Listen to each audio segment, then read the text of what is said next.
If you have ever thought about becoming a social worker or you're in school for social work, then likely you have heard about social work licenses. However, the process of licensure can feel confusing. It can feel convoluted, especially if it's not something that you've gone through or not something you've been around too much. So today I'm gonna break it down for you, make it a little easier to understand. Before we for real get going, hi, my name is Anna. I have a lot of fun videos on this channel related to social work and not. So subscribe if you like it, really supports me, makes my heart smile. But also if you're just here to learn about licensure, then sounds good. Glad you're here.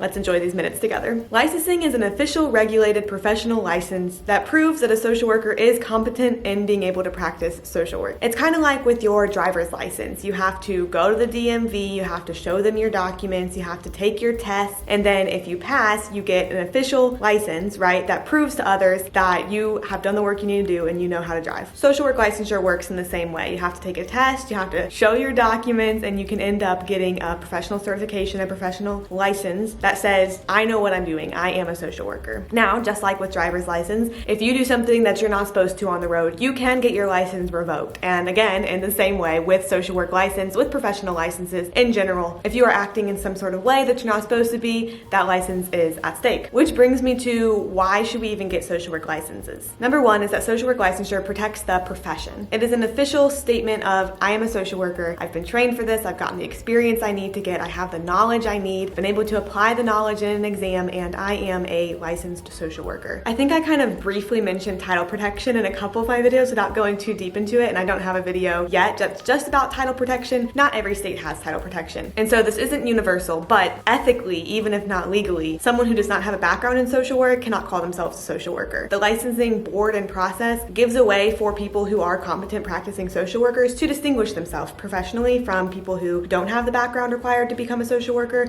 and call themselves social workers. So in that way, the license protects the profession. Secondly, the process of licensure protects the public. Quite a few social work positions, especially those that work clinically with people, will require licensure. And what this does is it provides an avenue of accountability for social workers. So just like how I mentioned with the driver's license, if you do something you're not supposed to do, your license can get revoked. Same way with social workers. If you do something unhinged that you're not supposed to be doing, you can get your license revoked. And so having the licensing board and having the process of licensure allows for that accountability. If you do have any kind of background in social work, then you either should have or definitely have heard of the NASW Code of Ethics, and that's a requirement to follow in order to maintain your license. You gotta be ethical in your practice. So in that way, licensure protects the public because it means that the social workers who are working with the public will be doing so with guidance, being watched over to an extent to make sure they're not just willy-nilly doing whatever, they're actually doing what the profession is supposed to be doing. A common theme through this video that you'll hear me be saying is that every state is so different for social work license. That being said, there are some general levels of licensure, but look into your state because not all of them exist in every single state. Some states have bachelor level social workers. So this is when you graduate with your BSW, your Bachelor of Social Work, and you can get licensed. You can sit and take the exam and get a bachelor level license. Not every state has this. Alabama, where we went to school, they did have LBSWs is what they called them, Licensed Bachelor of Social Work. Georgia, where I am now, doesn't have any kind of licensing option for that. So look at where you're into. Maybe you can get a bachelor level license of social work. What makes it even more confusing too is that the letters that go with different levels of licenses vary state by state too. So I just mentioned LBSW. Sometimes bachelor level social workers are called LSWs, just licensed social worker. In Louisiana, they're called RSWs, registered social workers. So it just varies state to state. The next possible level of licensure is a master level social worker. Pretty much every state has these, but the requirements can be a little bit different in what it takes to become a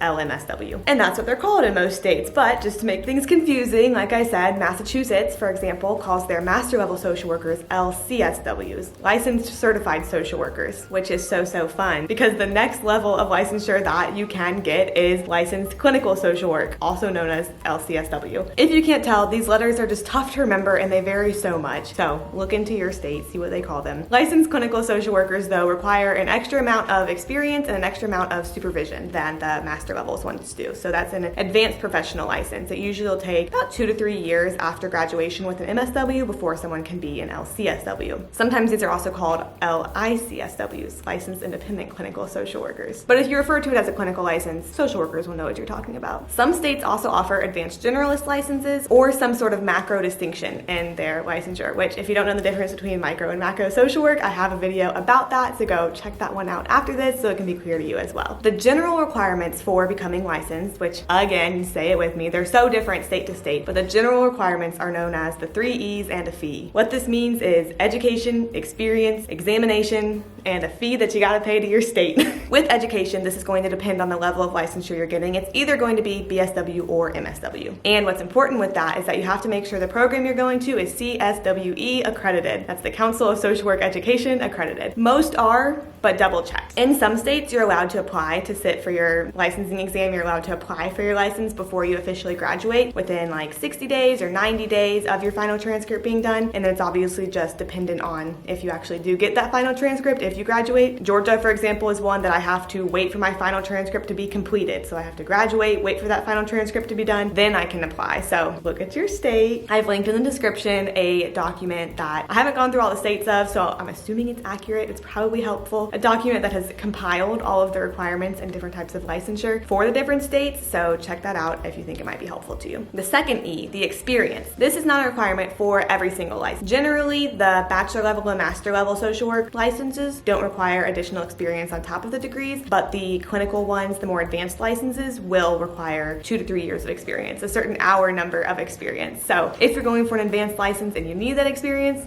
obviously you need that experience to qualify. The last E, the examination, is a test that you have to sit for and you have to pass before you can get your license. And I'll go deeper into that in just a second, but beyond those 3 E's and a fee, the other requirements you need once you get your license in order to maintain your license is to follow that code of ethics that I mentioned before and to get continuing education units, also known as CEUs. Each state has a different number that's required in order to renew your license, but that is a common requirement. CEUs in practice look like going to conferences, webinars, talks, being trained in additional types of treatment. It really is just, as it sounds, continuing education, but you'd have to document them, make sure you're getting enough hours so that they know you're not just remaining stagnant in your knowledge base, that you are continually learning and continually bettering yourself as a social worker. So scooting back to that exam that I mentioned, in 49 states, it is the ASWB exam. That's the Association of Social Work Boards examination. I say 49 states, take a little guess in your head of which state has their own exam. It's Texas. If you're in Texas, you'll sit for a different exam. I don't know much about Texas's exam because I do not live in Texas and I don't think I will be anytime soon, at least. There's no plan to. So in every other state, it's the ASWB exam. In Texas, it's called, I had to write it down, I don't remember, Texas Social Work Jurisprudence exam. If you are in Texas, look at Social Work Scrapbook's channel. She is in Texas, and so she knows more about what it takes to be a social worker in Texas. It really is very similar. It's just a different exam because Texas kind of does their own thing. But the ASWB, the one that most of us will be taking, has 4 different exams. And so you just take the one that you qualify for. They have a bachelor level exam, master level exam, advanced clinical exam, and advanced generalist exam. In order to sit for an exam, you must first apply to the Board of Social Workers, whatever that is called, in your state. You must apply. You have to say, look, here's my education, here's my experience if you need that, here's my references, here's my fee.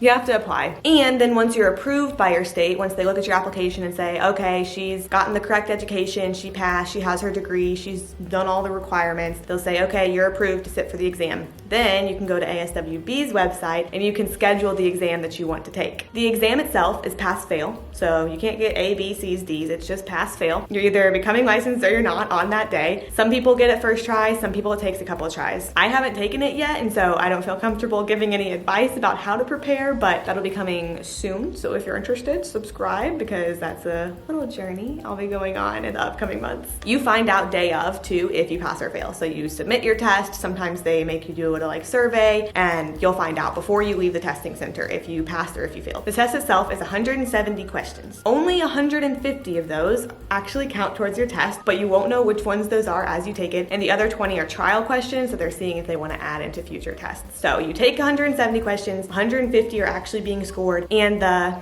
pass rate varies test to test depending on the difficulty of the test. And so you won't necessarily know going in how many you need to get right, but there is a range that it'll be between. This is another part I had to write down because I couldn't remember it off the top of my head. But the associate level exams, that's just a fancy word for the bachelor and master level exams, include topics such as human development, diversity, behavior in the environment, assessment, intervention planning, interventions with clients, interventions with client systems, professional relationships, values, and ethics. And so the master level exam requires a more in-depth knowledge knowledge of those than the bachelor level exam does, but that's kind of the general gist of both of them. And on ASWB's website, you can find like the specific theories, people, everything you need to know. The clinical exam includes all of that at an even deeper level, along with testing on diagnosis, treatment planning, psychotherapy, clinical interventions, and case management. And then the advanced generalist exam includes all of those associate level topics, as well as intervention processes and techniques for use across systems, intervention processes and techniques for use with larger systems. Maybe that sounded like mumbo jumbo to you. If it did, that's okay. Just find out what you need to know so you can become familiar with it. But the test itself doesn't just ask you to regurgitate facts. It's not just knowledge-based, it's really much more so application. So you need to know the knowledge in order to apply it correctly, but they're testing you on your application of that knowledge. So there'll be questions that give you a situation, and then it says, what should you do first? So each of the different options that you could pick will be something that you would eventually do and you need to do, but you need to know which order it goes in, what you need to do first in best practice. Like if you are practicing the best you can, what you do first. There'll also be those little tricky questions that ask what the best option is. So maybe no answer choice is just inherently obviously wrong. All of them seem like something that could be right, but you have to pick the best option. Overall, there's a lot of testing resources out there, test prep for all the different levels and people that have taken it and given their experience. So be on the lookout for those. YouTube's a good resource, but also just Google in general. And so if you're taking your exam soon, find someone who's done it so that you can learn from them and feel less stressed going into it. Now, I mentioned earlier, I didn't tell you to put a pin in it, but maybe you put a pin in it, how the advanced licenses require experience as well as the education and the examination of the fee. So with experience, all experience before you have that advanced license is under supervision. And in social work, supervision is a big thing. It's a word you'll hear a lot for sure. Supervision is when an experienced social worker gives personal guidance to a lesser experienced social worker. Like I mentioned, the advanced licenses have certain required hours of supervision. Some of them can be individual, some of them can be group. Some jobs that you'll find, like if you're a master level social worker, some jobs that you'll find will provide that supervision to you, will give you a person who will dedicate an hour of their week, an hour of every other week to you to supervise you, but also lots of times they must be privately found. But there are resources that can help you do that, like the NASW can help you find a clinical supervisor. Different chapters of social work groups in your area can help you find that. In hours of supervision, you can ask about case advice. You can say, I'm really struggling with this client. I don't know what to do. Do you have any suggestions? Here's what I've tried so far and I just feel stuck. You guys can talk about that. You can talk about any ethical dilemmas that may be coming up. You can be thinking, I know I need to either do this or treat this person this way, but like, what should I do? You can get that guidance from that person who's done it. And also just any other practice related questions you have about social work. They really can serve as a mentor in that time whenever you're a newer social worker, because it ensures that social workers just aren't operating alone, that it's a community, especially in the very beginning of your career. In conclusion, to wrap this all up with a neat little bow, seek knowledge about what is required to become licensed in your state, because I can tell you all I want about Georgia since that's where I am and that's what I've looked into, but it's so different state by state. So just look into your state specifically so you know what you need to do, what those specific requirements of those 3 E's in the fee are, and you'll be good to go. I hope this made it make a little bit more sense as you find those requirements. And lastly, just remember that ultimately licensure protects both the social work profession and the public by regulating the profession and ensuring that those who are qualified, who have been trained in social work, educated in social work, can get that professional distinction that they deserve. If you have any questions for me or you have any topics that you'd like me to make a video over, comment them down below. I'm very open to that. I hope that this was helpful to you, and I hope you all have so many reasons to smile in your day. I'll see you next time.